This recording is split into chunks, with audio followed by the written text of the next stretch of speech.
भारत हिंदुओं का राष्ट्र है और इस युद्ध में हिंदू हार रहे हैं। ये भारत नहीं है, ये पश्चिम बंगाल है, पश्चिम बंगाल। नो मिस्टर गांधी, हिंदू मुस्लिम एक नहीं है। अब वेदों को मानते हैं, हम कुरान को मानते हैं। पाकिस्तान से दिल नहीं भरा तो जिन लोगों को कोलकाता में चाहिए, इसे डायरेक्ट एक्शन डे मना रहा है। नमस्ते दोस्तों, स्वागत है आपका आपके अपने चैनल SPK 0.1 पर। आज हम बात करने जा रहे हैं एक ऐसी फिल्म की जिसका नाम सुनते ही पूरे देश में हलचल मच जाती है। जी हाँ, हम बात कर रहे हैं द डेली फाइल्स, जिसे अब नाम दिया गया है The Bengal Files Right to life.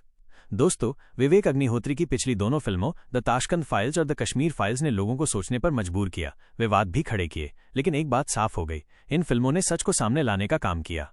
तो सवाल ये है कि आखिर इस बार विवेक क्या नया सच सामने लाने वाले हैं? चलिए जानते हैं विस्तार से। डायरेक्टर और ट्रिलॉजी कनेक्शन। दोस्तों, ये फिल्म फाइल्स ट्रिलॉजी की तीसरी और आखिरी कड़ी है। पहली फिल्म द ताशकंद फाइल्स में शास्त्री जी की मौत का सच दिखाया गया, दूसरी द कश्मीर फाइल्स में कश्मीरी पंडितों का दर्द, और अब तीसरी फिल्म द बंगाल फाइल्स में 1946 का वो खून से सना अध्याय सामने आएगा जिसे बहुत कम लोग जानते हैं।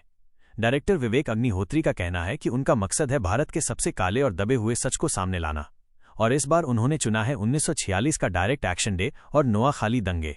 Historical background. अब जरा सोचिए दोस्तों, साल था 1946, देश आज़ादी की दहलीज पर था, लेकिन बंगाल की गलियों में खून की नदियां बह रही थीं। डायरेक्ट एक्शन डे, जिसे ग्रेट कलकत्ता किलिंग्स भी कहा गया, हजारों लोग मारे गए, लाखों बेघर हो गए। उसके बाद आए नोआखाली राइट्स। वहां की महिलाओं और बच्चों की हालत देखकर गांधी जी तक को वहां जाना पड़ा। लेकिन अफसोस, इन घटनाओं को आज की इतिहास की किताबों में बहुत ही छोटा कर दिया गया, या यूं कहें कि लगभग भुला दिया गया। विवेक अग्निहोत्री इसी भूले हुए सच को बड़े पर्दे पर लाने वाले हैं, ताकि नई पीढ़ी जाने कि आज़ादी का रास्ता सिर्फ तिरंगे के जश्न से नहीं, बल्कि अनगिनत बलिदानों और पीड़ाओं से होकर गुजरा है। स्टाइल और इम्पैक्ट। अब बात करते हैं फिल्म की स्टाइल की। अगर आपने द कश्मीर फाइल्स देखी है तो आप जानते होंगे कि विवेक अग्निहोत्री किसी भी फिल्म को सिर्फ कहानी नहीं, बल्कि एक डॉक्यूमेंट्री की तरह पेश करते हैं। उनकी फिल्मों में आंसू भी हैं, गुस्सा भी है, और सबसे बढ़कर सच्चाई है। द बंगाल फाइल्स में भी वही गहराई होगी। ये फिल्म आपको सिर्फ एंटरटेन नहीं करेगी, बल्कि आपकी सोच बदल देगी। शायद यही वजह है कि लोग कह रहे हैं ये फिल्म आपको अंदर से झकझोर देगी। पब्लिक रिएक्शन और एक्सपेक्टेशंस। दोस्तों, जब इस फिल्म का नाम पहले द डेली फाइल्स रखा गया था तो सोशल मीडिया पर खूब चर्चा हुई।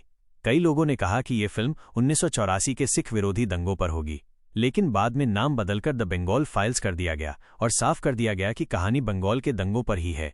लोगों की उम्मीदें बहुत ऊंची हैं। कुछ लोग इसे विवेक अग्निहोत्री का सबसे बड़ा प्रोजेक्ट मान रहे हैं, और कुछ कह रहे हैं कि ये फिल्म बॉक्स ऑफिस पर भी तगड़ा धमाका करेगी। रिलीज और क्लोजिंग। अब सबसे बड़ा सवाल, ये फिल्म कब आ रही है? तो दोस्तों, The Bengal Files Right to Life release होगी 5 सितंबर 2025 को, और वो भी इंडिपेंडेंस डे के महीने में। यानी देशभक्ति का माहौल, आज़ादी का जश्न, और उसके साथ एक ऐसी फिल्म जो आपको सोचने पर मजबूर कर दे। तो दोस्तों, ये थी मेरी तरफ से द डेली फाइल्स यानी द बंगाल फाइल्स की एक खास झलक। अब आप बताइए, क्या आपको लगता है कि ये फिल्म भी द कश्मीर फाइल्स जैसी चर्चा और असर पैदा करेगी? क्या आप इसे थिएटर में देखने जाएंगे? आपकी राय मुझे कमेंट्स में जरूर बताइए। अगर वीडियो अच्छा लगा हो तो लाइक करो, शेयर करो, और चैनल SPK 0.1 को सब्सक्राइब करना मत भूलना। मिलते हैं अगली वीडियो में, तब तक के लिए जय हिंद।